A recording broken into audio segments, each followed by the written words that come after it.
보리 자성이 본자 청정하니 단용차심하면 증료성불하리라. 이 말씀은 그 유명하신 육조 스님의 개구 제일성입니다. 이 한마디 속에 불교의 대의와 참선선자, 선의 삶이 다 들어있습니다. 보리자성은 깨달음의 성품 참마음자리를 말합니다. 텅 빈 참마음은 도를 닦고 참선을 하고 수행을 해서 그렇게 되는 것이 아니라 본래부터 스스로 청정합니다. 텅 비었지만 일체의 공능이 원만하게 구족되어 있는 그런 자리입니다. 부정인 동시에 긍정이고 긍정인 동시에 부정인 존재의 원리가 보리자성이 본자청정하다는 이 말씀에 다 내포되어 있는 것입니다. 이와 같은 참마음으로 살게 되면 곧바로 깨달음의 삶, 부처의 삶, 자유자재한 해탈열반의 삶을 살게 된다는 뜻입니다. 이것이 단용차심 증료성불의 의미입니다. 우리의 본래 모습인 참마음대로만 살면 이것이 바로 삼선선자 선의 삶이라고 하는 것입니다.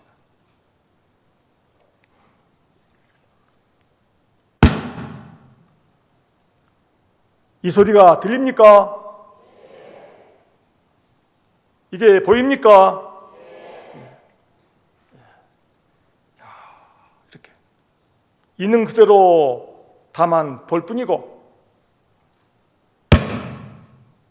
있는 그대로 다만 들을 뿐이면 참마음의 묘용이고 진여 대용이고 활발한 우주 대생명의 작용이어서 그것이 바로 해탈의 삶입니다. 그런데 이와 같이 진여 대용 참마음의 묘용으로 볼 뿐이 아니고 내가 이렇게 죽비를 본다 하면은 보는 나와 죽비라고 하는 대상이 설정되어서 주관과 객관이 나뉘고 맙니다. 이때 나는 무수한 과거세에서 현재에 이르기까지 살아오면서 아라자식 속에 축적된 경험의 흔적들을 바탕으로 보는 것이 되어버립니다. 그 속에 모든 업의 기운들이 개입되어 있어서 좋은 것은 취하를 하고 싫은 것은 배척하게 됩니다. 이렇게 자아의식을 가지고 무엇을 보는 것이 되어버리니까 갈등 구조가 벌어져서 좋다, 나쁘다, 밉다, 사랑스럽다 이런 차별 경계가 벌어집니다. 이런 갈등 구조 속에서는 참마음 작용 그대로 작용되지 못하고 분별심, 오염된 마음으로 작용하니까 번뇌가 일어나서 우리는 괴로움을 느끼게 됩니다. 자, 볼 때 볼 뿐이면 되고 들을 때 들을 뿐이면 됩니다. 마치 거울은 시커먼 흙덩어리라고 해서 싫어하거나 빛나는 금덩어리라고 해서 더 좋아하지 않고 그냥 비춰주듯이 이 거울 같은 마음으로 보고 듣고 느끼고 아는 마음 장역이 그렇게 진무심, 진공심의 묘용이 되면 해탈 열반의 삶이 되는 것이지요. 거울에 비춰진 영상은 거울이 아니듯이 하늘에 일어나고 꺼지는 구름은 하늘이 아니듯이 우리 마음에 의해 보여지고 들려지고 느껴지고 알려지는 현상은 마음이 아닙니다. 보여지고 들려지고 느껴지고 알려지는 느낌, 생각, 감정, 인식 등을 내 마음이 아니라고 딱 짚어보면 그것들에게 지배를 당하지 않게 되고 텅 빈 고요한 상태가 나타납니다. 내 마음에 이렇게 올라오는 그런 느낌, 생각, 감정, 인식 등을 내가 아니라고 이렇게 알아차리면서 화두를 챙기면 그 고요한 자리가 이제 확연하게 자리를 잡히게 됩니다. 공적영지, 우리의 참마음 자리인 공적영지 상태가 됩니다. 이렇듯이 보여지고 들려지고 느껴지고 알려지는 느낌, 생각, 감정, 인식 등을 내 마음이라 동일시하지 않으면 차별심, 분별심이 쉬워지고 나라는 생각, 아상이 없어져 우리 마음이 평화롭게 되고 자유롭게 되어 행복한 삶을 살게 됩니다. 이에 대한 부처님 말씀을 들어보도록 합시다. 나올라요. 어떤 물질이건 어떤 느낌이건 어떤 인식이건 어떤 심리현상이건 어떤 나름말이건 그것이 과거의 것이건 현재의 것이건 미래의 것이건 거칠건 미세하건 저열하건 수성하건 이것은 내 것이 아니요 내가 아니다 라고 있는 그대로 바른 통찰지로 보면 취착 없이 해탈한다.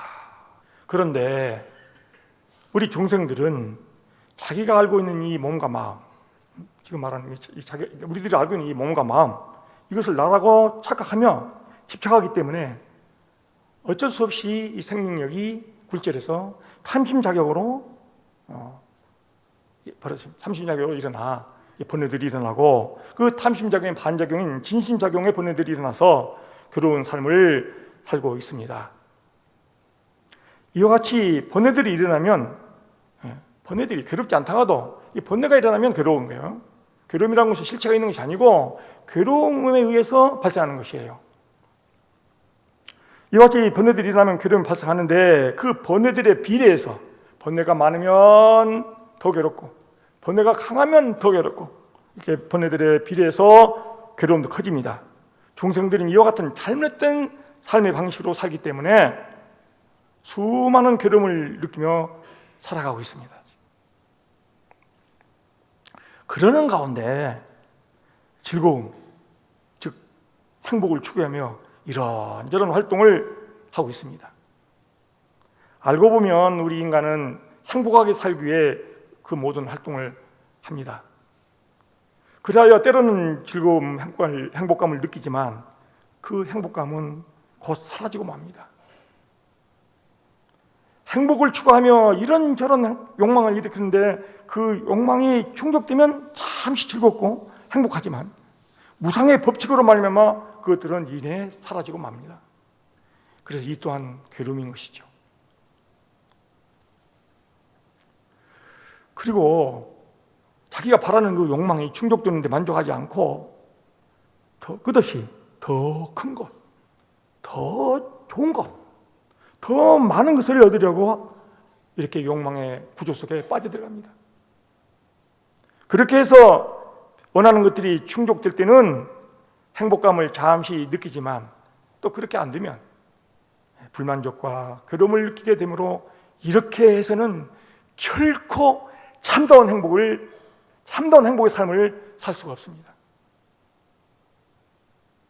이에 대해서 부처님이나 깨달은 분들은 다 그렇게 말씀하셨습니다.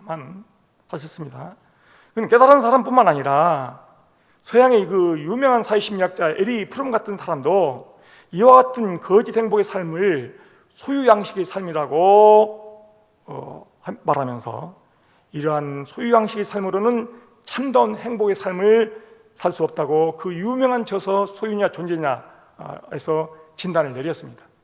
이러한 거짓 행복은 일시일 뿐만 아니라 우리들이 지금 세상 사람들이 행복이라고 하는 것은 거짓 행복이에요. 이런 거짓 행복은 일시일 뿐만 아니라 이러한 거짓 행복에는 항상 괴로움이 동반되고 있어요. 그래서 괴로움이 해결되지 않습니다. 이 거짓 행복으로서는 괴로움이 절대 해결되지 않습니다. 그런데 참다운 행복은 이와 다릅니다.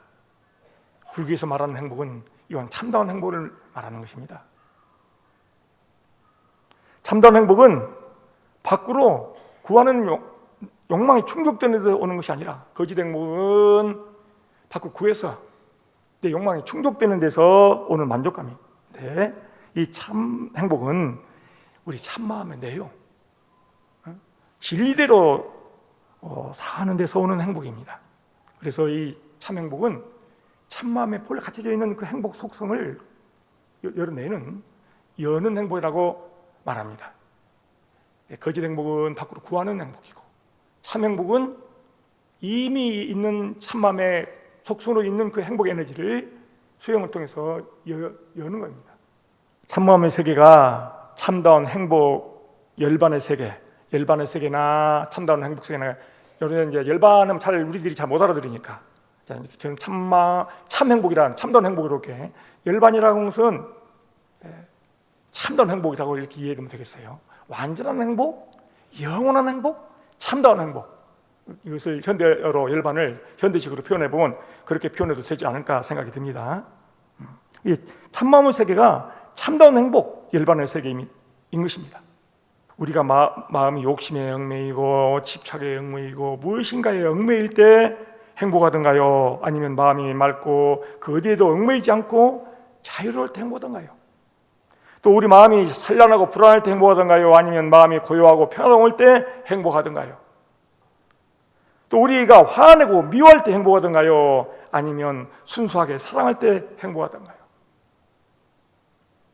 우리 마음이 자유로울 때 행복하고 평화로울 때 행복하며 맑고 고요할 때 행복하고 밝고 지혜로울 때 행복하며 자비심으로 사랑할 때 행복하다는 것을 우리가 살아보면서 느낄 수 있을 것입니다. 이상의 몇 가지 예를 통해서 알 수 있듯이 참마음 상태에 가까이 올수록 행복하다는 것을 우리는 알 수가 있습니다. 그러나 이 정도로서는 참마음의 참다운 행복 전체를 우리가 도저히 느낄 수가 없습니다.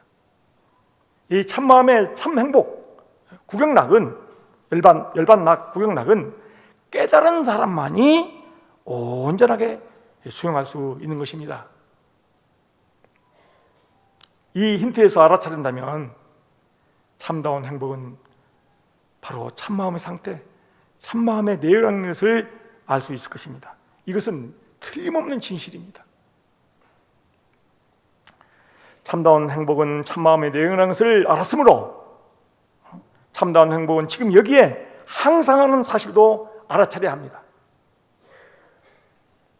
참다운 행복은 지금 여기에 참마음으로 속성으로 있기 때문에 수행이라는 인연을 통해서, 즉 수행을 통해서 행복한 삶이라는 현상으로 나타납니다. 그렇기 때문에 참다운 행복의 삶을 열기 위해요, 참다운 행복을 삶을 연다, 이걸 잘 알아두세요. 연다 이 말이야. 구하는 게 아니야. 참다운 행복의 삶을 열리려면 어떻게 한다고요? 수행을 해야 된단 말이야. 수행을. 그래서 참다운 행복의 삶을 열기 위해서 우리는 참선 수행을 해야 하는 것입니다.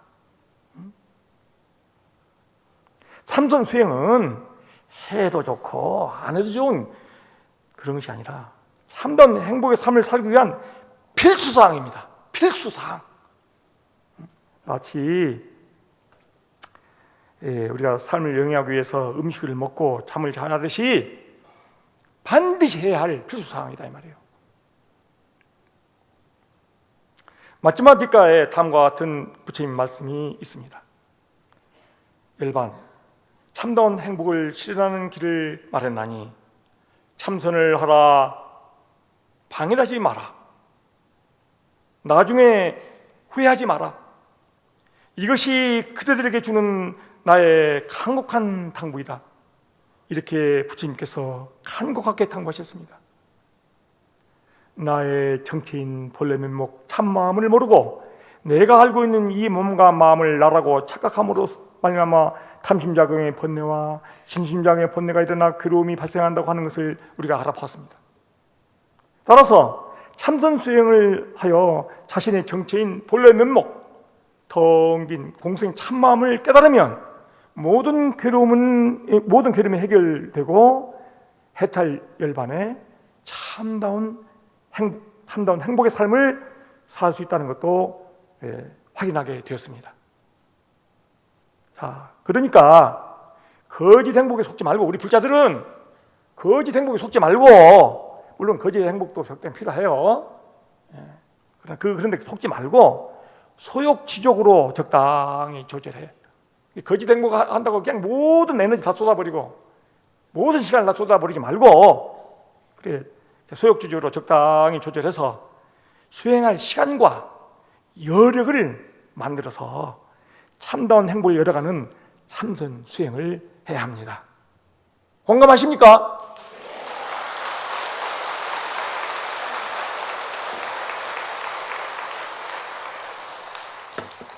우리가 진정으로 해야 할 일이 무엇이겠습니까?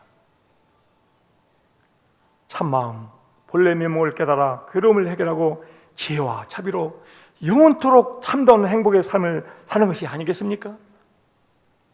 이와 같이 참선 수행의 목표와 삶의 좌표가 확립되어야 우리는 참선 수행을 열심히 할 수 있고 꾸준하게 할 수 있습니다. 이와 같이 가치관이 확립되지 않고 수행의 목표, 삶의 좌표가 분명하지 않는 사람은 법문을 자주 듣고 강의를 들어서 확고한 믿음이 생기고 발심이 되도록 공부를 해야 합니다. 꼭 그렇게 하면서 참선 수행을 해야 합니다. 남이 하니까 따라하는 식으로 하다가는 얼마 안 돼서 그만둬 버린단 말이에요. 저는 이 말을 항상 강조합니다. 그러면 본론 들어가서 어떻게 해야 올바른 참선 수행이 되는가, 이 참선 수행의 요체에 대해서 말씀드려보도록 하겠습니다. 오늘 본문 주제는 행복한 삶을 위한 참선 수행. 자, 참선 수행과 행복, 어때요? 기분 좋아요? 관심 있어요? 행복한 삶을 위한 참선 수행. 참선 수행의 요체입니다. 오늘 본문 내용은. 참선 수행에 있어서 첫 번째로 중요한 것은 바른 신심입니다. 참선 수행을 올바로 하기 위해서 올바른 믿음을 확립해야 합니다. 대승불교의 아버지 용수보살은 믿음의 중요성을 다음과 같이 말씀하셨습니다. 믿음으로서 부처님의 가르침 바다에 들어가며 지혜로서 그것을 걷는다. 화엄경에는 다음과 같은 유명한 구절로 믿음의 중요성을 강조하고 있습니다. 믿음은 도의 근원이요 공덕의 어머니, 모든 좋은 일을 다 키워주고 모든 욕을 다 끊어주며 최상의 도를 일으키고 드러내 보여준다. 수행을 올바로 하여 바른 깨달음을 이루기 위해서는 올바른 믿음이 이토록 중요합니다. 신심이 없으면 이 없는 깨달음을 이룰 수가 없습니다. 성불할 수가 없습니다. 그러면 과연 무엇이 바른 믿음인가? 이것이 정리되지 않겠어요? 올바른 믿음에 대한 가장 극명한 표현은 심즉불, 마음이 곧 부처다라고 믿는 것입니다. 그리고 또한 선식을 믿고 간화선법에 대한 확신을 갖는 것입니다. 이 마음에 대해서 고려 공민왕의 물음에 태고선사가 다음과 같이 말씀하셨습니다. 이 공민왕도 태고선사를 국사로 모시고 참선을 하였는데 여러분도 참선을 해야 되지 않겠어요? 참선해야 되지 않겠어요?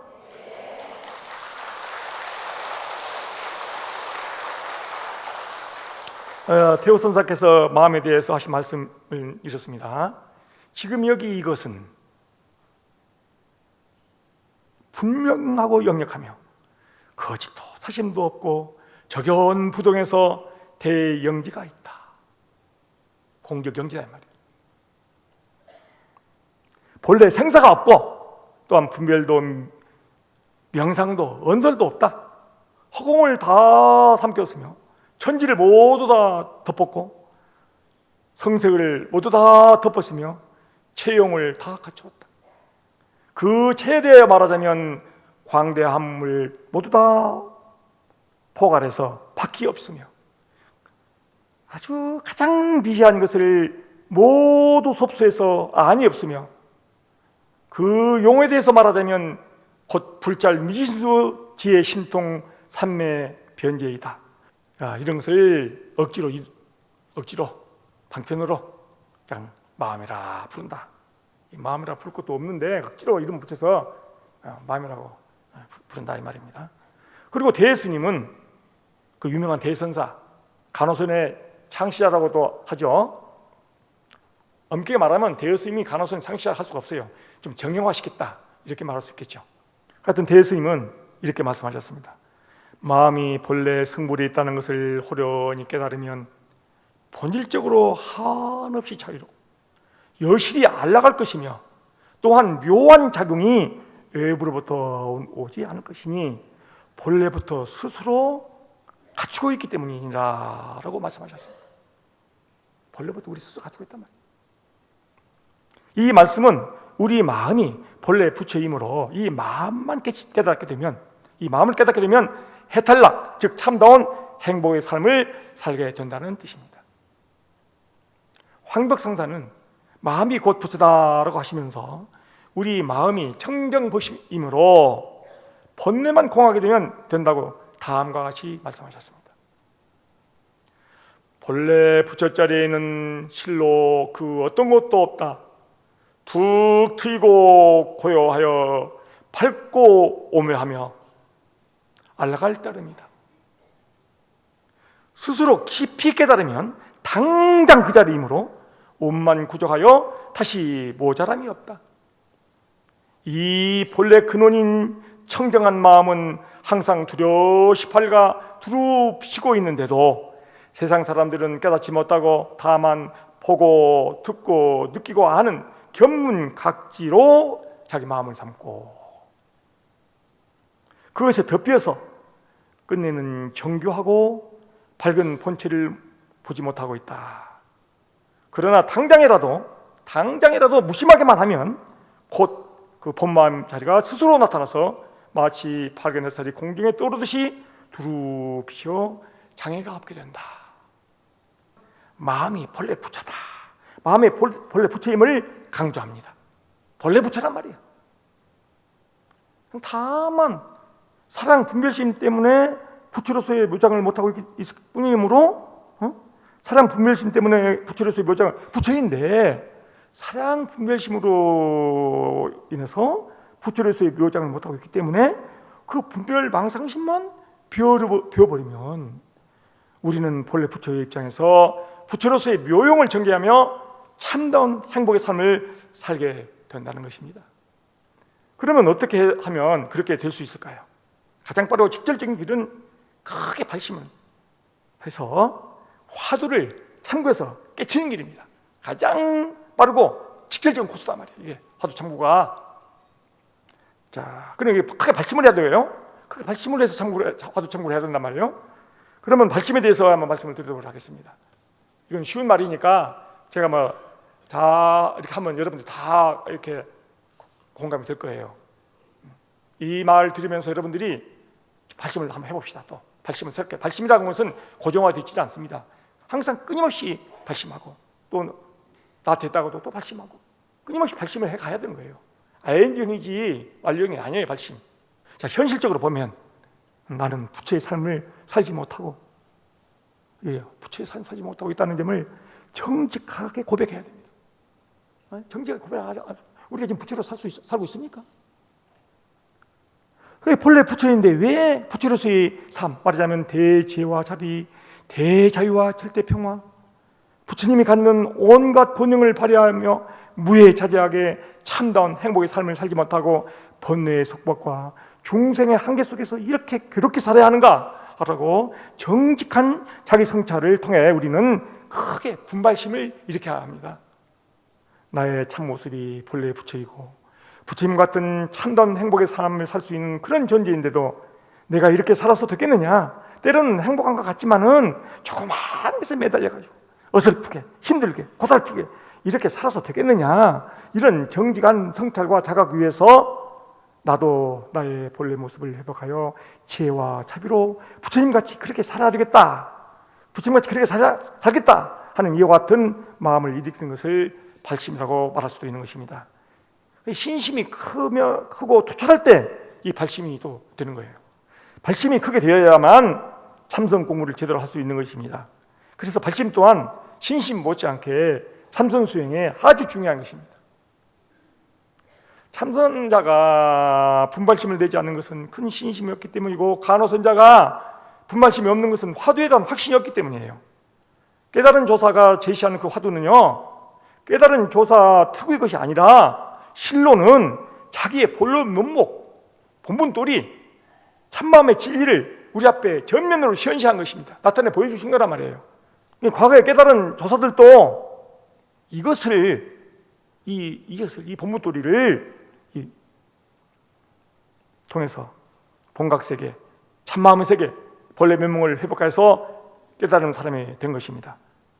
그런데 우리도 본래 부처라면서 본래 부처인데 내가 무엇이 부족해서 이 도리를 뚜려들지 못하고 나고 죽는 생사가 끊임없이 반복되는 생사윤회 속에서 한량없는 고통을 받으며 영겁토록 이렇게 중생 노릇만 하고 있어야 되겠는가? 이런 분마심이 일어나야 돼요. 이제 다행히 만나기 어려운 해탈의 무상묘법, 참선법을 만났으니 이 기회를 놓치지 말고 미혹의 어둠을 깨트리고 해탈의 광명을 회복해야 되지 않은가, 이런 결단심이 생겨야 합니다. 이런 마음이 생겨야 참선을 제대로 할 수 있어요. 이렇게 분발심을 이렇게 합니다. 이렇듯 분발심은 참선 수행의 큰 동력이 됩니다. 이 분발심은 큰 믿음에서 우러나오고 이 분발심은 큰 의정을 일으키는 추동력이 됩니다. 그러면 이제 아주 중요한 화두 의심에 대해서 말씀드려보도록 하겠습니다. 내면에서 우러나오는 문제의식으로 간절한 의심이 일어나야 합니다. 화두를 간택 받을 때 아주 중요한 거예요. 화두 타는 식으로 그냥 준비도 안 된 상태에서 생땅에 씨 뿌린 걸로. 이따 한번 시간 되면 한번 그걸 점검해 봅시다.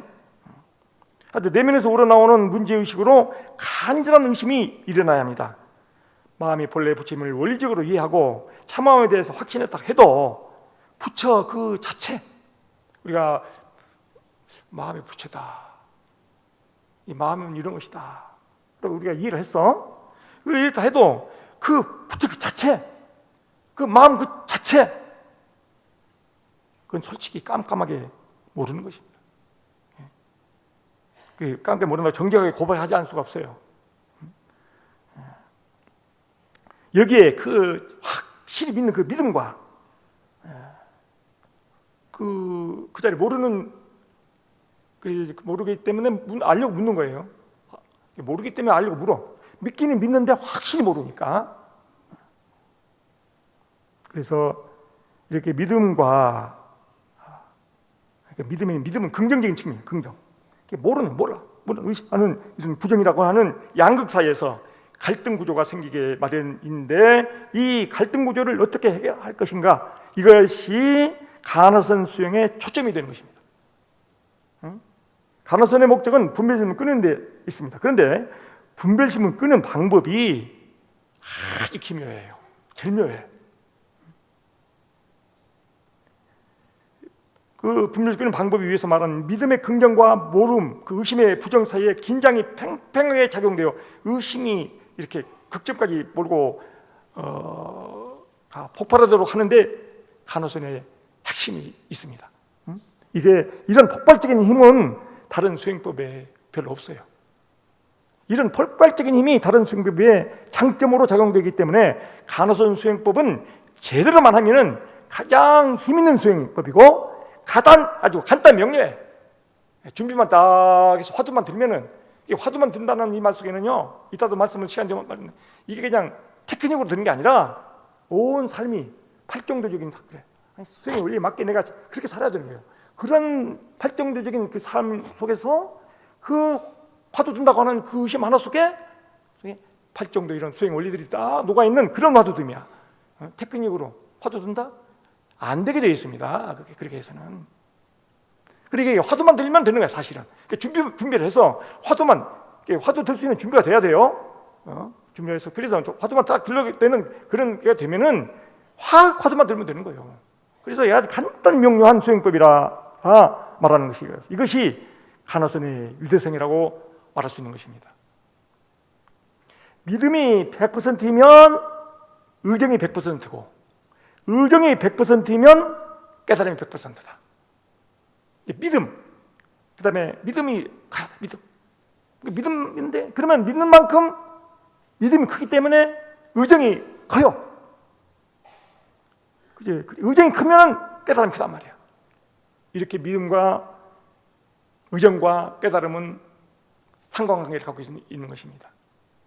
선정의 소유경제에 나갈 수 있는 육조 단경에 육조 스님께서는 정의 일체라는 개념으로 정의의 구조를 다음과 같이 말씀하셨습니다. 선지씨가 나의 가르침은 정해를 근본으로 한다. 정과 해가 별개라고 하지 말라. 정과 해는 하나이지 둘이 아니다. 정은 해의 체이며 해는 정의 용이다. 그러니까 정 따로 닦고 해 따로 닦는 것이 아니라 화두만 들으면 그 속에 정과 해가 함께 들어있다, 이런 뜻이에요. 초기 불교에서 대승불교 이르기까지 올바른 수행은 지혜와 관, 정과 해가 일치되는 수행을 올바른 수행이라고 말합니다. 고려의 진각국사는 이렇게 말씀하셨습니다. 화두를 참고하는 방법, 이것이 가장 지름길이니 지관과 정해가 자연히 그 가운데 있다, 이렇게 말씀하셨어요. 이와 같이 수행의 원리에 맞게 화두를 들어서 화두 의식만 있게 되어 화두 삼매가 이루어지면 망상은 없애려 하지 않아도 저절로 차단되고 망상이 일어나지 않고, 그리고 일시적으로 아직 못 깨쳐서도 화두 의식만 착 하고 그러면 망상 쉬어진단 말이에요. 그 망상이 쉬어지면서 일시적으로 무심, 아직 진무심 아니지만 무심 상태가 되고, 이렇게 되면 이 몸과 마음이 경안해지고 일시적으로 행복한 마음 상태가 됩니다. 이때 몸과 마음이 경안해지고 행복한 마음 상태가 되는데, 마침내 의심의 극점에서 깊은 화두 삼매, 의심하고 또 의심하고 의심하고 또 의심이 또 의심병으로 많은 게 유단 동료가 되면은 의심 극점에서 다시 말하면 화두 삼매에서 분별심이 뿌리까지 공해져 가지고 깨치게 돼서 그때 진무심, 청정심, 진공심이라고, 저는 진공심이라고 말을 쓰게 되는데, 진공심 상태가 완전히 드러나며 그때는 이제 영원히 완전한 참다운 행복 상태가 됩니다. 이것이 열반의 세계입니다. 한 예를 들어 설명해 보겠습니다. 이 준비된 수행자가 스승을 전폭주로 믿어, 우리가 스승, 자기가 전폭적으로 믿을 수 있는 스승을 만난다는 것은 이 세상에서 최고의 행복입니다. 여러분 혹시 나를 바쳐서 믿을 수 있는 그런 스승을 만났습니까? 아이고 행복하신 분들이네. 박수 쳤나요?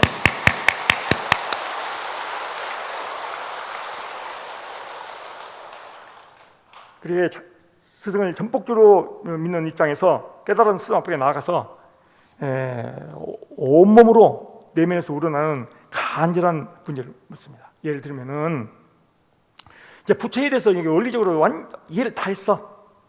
내가 본래 부처인 것을 확실히 믿었어, 이런 사람이. 그런데 부처 그 자체를 솔직히 모른단 말이에요. 이런 모르는 입장에서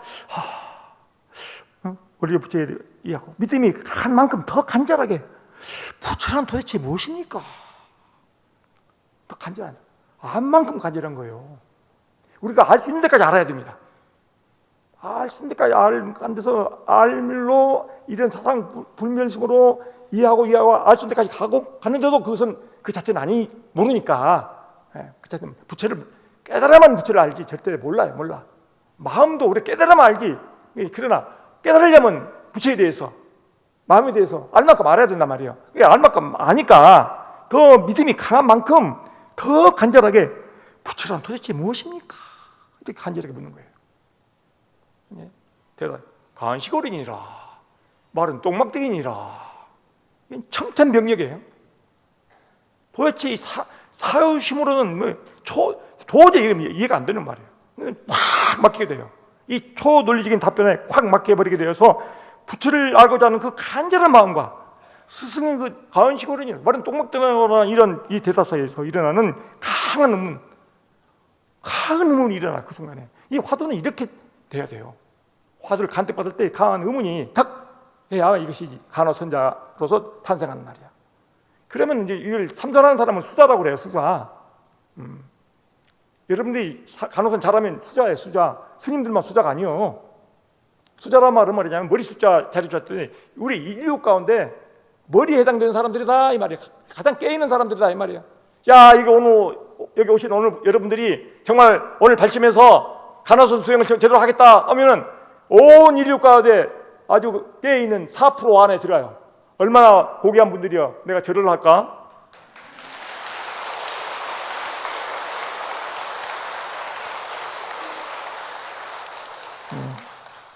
이렇게 화두심은 간택받을 때부터 최소한도 이렇게까지 큰 힘이 안 나면 믿음의 뿌리라도 나와야 돼요. 화두 간택받는데 믿음의 뿌리도 하나 안 나왔다면 이건 출발이 잘못된 겁니다. 그래서 간호선이 실패하고 있는 거예요. 간호선이 이렇게 위대하고 가장 힘있고 가장 현명하고 직결적인 이런 수행법인데 왜 실패하느냐 말이야. 출발이 잘못됐단 말이야. 오늘 여러분들은 출발 한번 잘해봅시다. 사실 50분 법문 듣고 출발 잘할 수 있으면 대단히 성근이 많은 분들이지 뭐.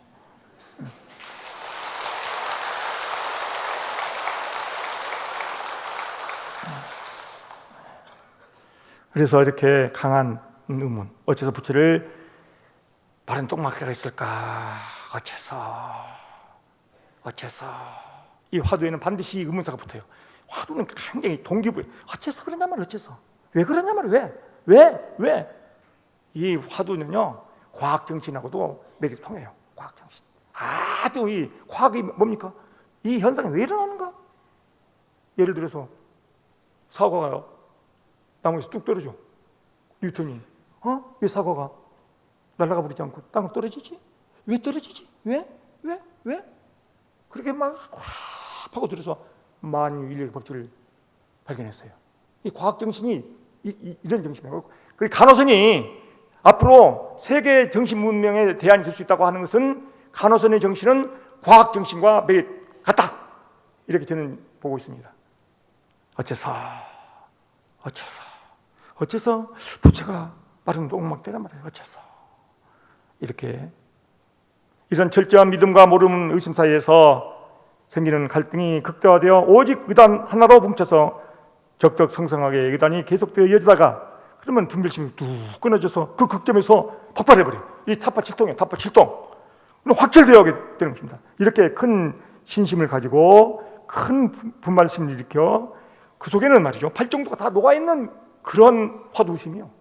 아무렇게 사는 게 아니에요. 정견, 바른 믿음, 정사유, 그래 바른 말, 바른 행동, 맑은 화두, 정념, 화두심, 사티, 화두, 의심, 사티. 그럼 염 가운데는 정과 해가 따라붙어. 정과 따라붙어.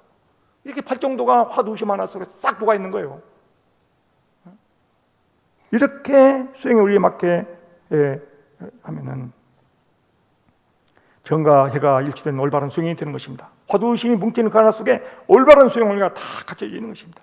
그런데 평소에 삶이 탐욕스럽고 집착하고 원망하고 분노 이렇게 얼룩져 아무렇게나 살면서 말도 함부로 하고 아무렇게 살면서 화두만 듣면 돼. 화두 안 한다. 테크닉으로. 이렇게 해서는 올바른 참선 수행이 아니에요. 절대로 안 되는 거예요. 큰 신심, 큰 발심, 큰 의심을 일으켜서 올바른 참선 수행이 되기 위해서는 우리가 무화, 공, 연기 이런 이치를 좀 어느 정도 이해를 하고 그래서 완전하게 해결 안 된다 하더라도 다 나를 비워야 된다. 나는 아까 배웠잖아요. 내가 없어요. 사실은 나의 삶이 흐르고 있을 뿐이지 내가 없어요. 내 삶이 흐르고 있는 시간 내가 있다고 우리는 착각하고 있는 거예요. 아까 내가 말했잖아요. 처음에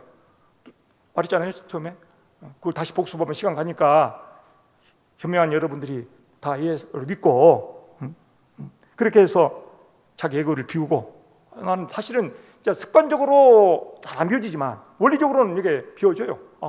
이건 내가 아니야. 배웠잖아요. 이건 내가 아니야. 마음에 일어나는 이런 느낌, 생각, 감정, 인식 이런 것들이 내가 아니란 말이에요. 근데 이걸 우리는 나라가 착각하고 있을 뿐이에요. 그래서 우리가 이게 내가 아닌 도리를 오늘 배워요. 오늘 여러분들이 하나 꼭 알아야 할 것은 이 몸과 마음은 내가 아니야. 내가 알고 있는 이 몸과 마음은 내가 아니다. 이거 하나라도 꽉 확실하고 하세요. 내가 알고 있는 이 몸과 마음은 참 나가 아닙니다. 절대로 아닙니다. 하여튼 힌트를 하나 줘볼게요. 그러면 우리는 꿈꾸고 있어요. 큰 꿈을 꾸고 있어요.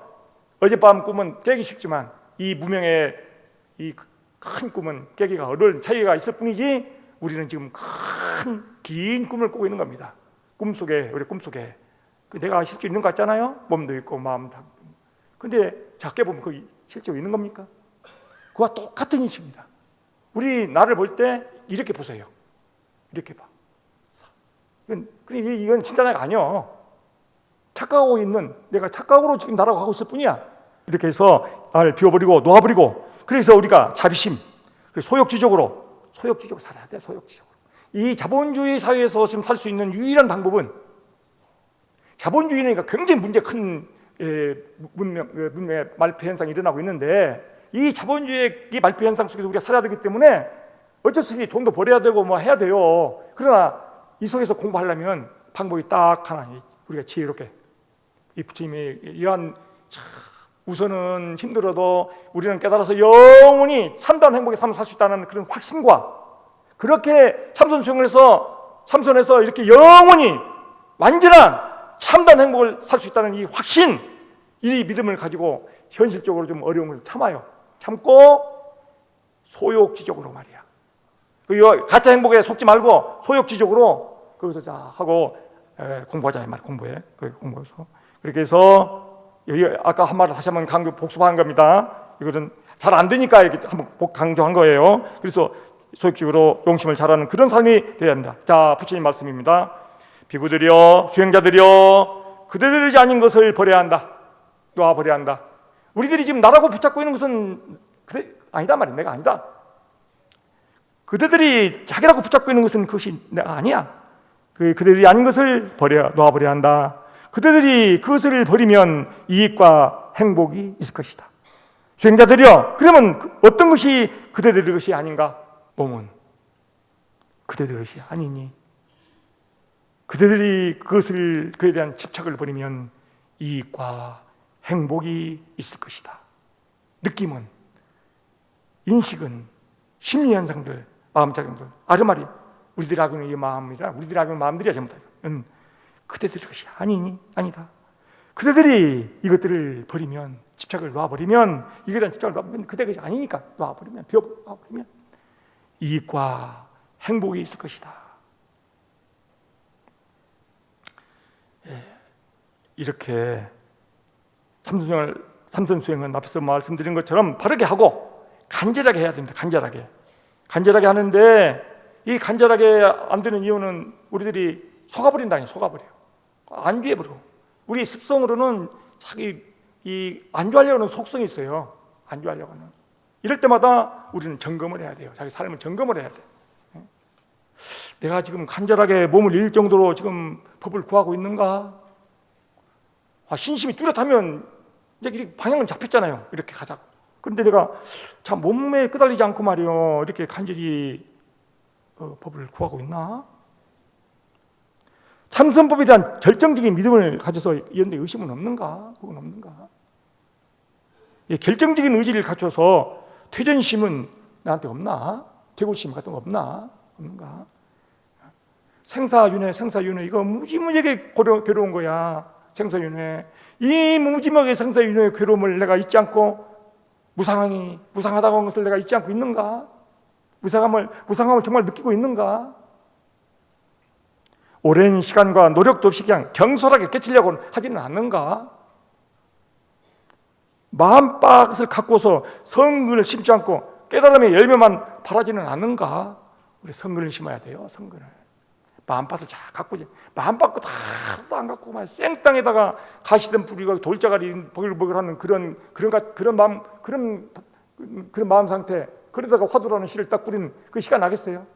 마음밭을 갖고 성근을 심지 않고 화두해서 깨달음만 하겠다, 그런 열매만 바라는 그런 사람은 아닌가? 항상 살면서 우리 삶이 이렇게 마음을 비우고 배려하고 나를 항상 비워야 돼. 남편한테 비우고 아내한테 비우고 절대적으로 수상 앞에 비우고, 그리고 항상 감사한 마음으로 이렇게 그리고 복된 삶을 살아야 돼요. 이 성근을 심어야 된다. 성근을 심고 마음을 갖고 가야 깨달음이 싹이 이제 화두에 깨달음이 싹이 나서 깨달음의 열매가 꽃이 피고 열매가 열리죠. 성근은 쉬지 않고 테크닉으로 화두만 두면 돼? 그런 식으로 하면 안 된다 이 말입니다. 예.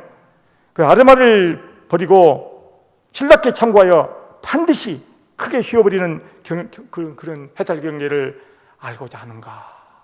이런 자기 점검을 하게 되면 간절함이 딱 일어나요. 간절함이. 이 간절해야만 공부가 된다. 간절해야만. 이 간절해야 공부가 되지. 저도 해보니까 매너리즘에 빠져갖고 할 때는 공부 안 됐더라. 이 간절할 때는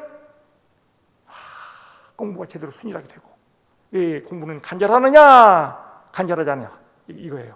그 간절 절차가 가장 중요하다고 그랬어요. 그리고 이 공부는 꾸준하게 해야 된다. 꾸준하게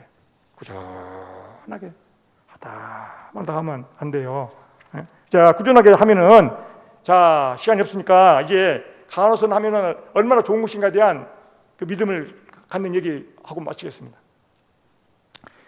목회서도 좋아요. 목회서도 그거 깨친다고 쉬운 거 아닙니다. 이거 지금 망발했나? 깨치면 좋지 왜 못 깨치면 좋아? 그 말은 제 뭔 말이냐면, 깨달으려고 집착하지 말란 말이야. 깨달으려고 한다고 깨달으면 온 게 아니에요.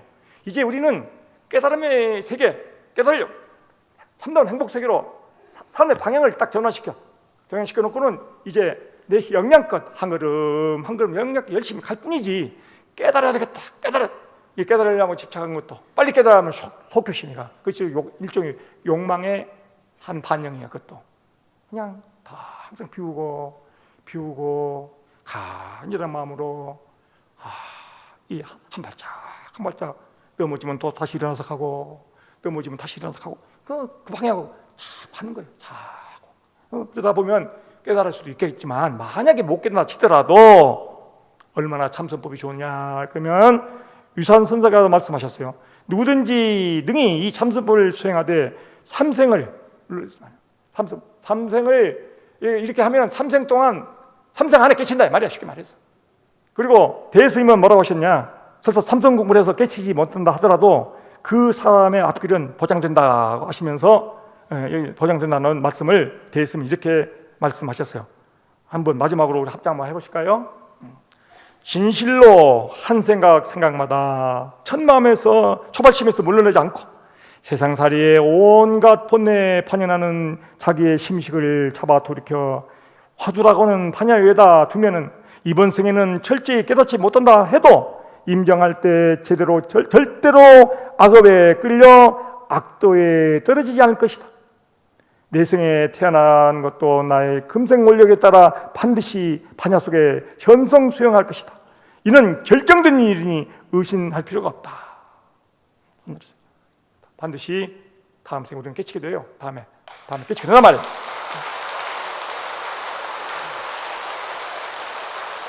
자, 이렇게 철저한 믿음과 간절한 마음으로 꾸준히 하다가 넘어질 때 아니겠습니까? 또 다시 일어나서 또 가고 꾸준히 하다가 가면은 언젠가는 반드시 깨진다는 거예요. 나의 본래 면목 참마음이 그렇게 맑고, 그렇게 밝고, 그렇게 자비롭고, 그렇게 지혜롭고, 그렇게 큰 유실력인 까닭에 그것을 맡고 있는 분별 망념들만 털어버리면 참마음에 있는 그러한 내용들이 그렇게 나와서 그렇게 사는 것입니다. 만리무원 만리천이요 무한청풍 진대지라. 구름 흩어지니 푸른 하늘 나타나고, 사실 이보다는 더 좋은 소식은 구름 없으니 그대로 하늘이고 무한청풍. 우리의 무한청풍이 무엇을 의미하는지 이건 여러분들이 느껴요. 알아요. 무한청풍이 한없이 맑고 시원한 바람이 온 대지에 가득하더라, 이런 소식입니다. 마치겠습니다.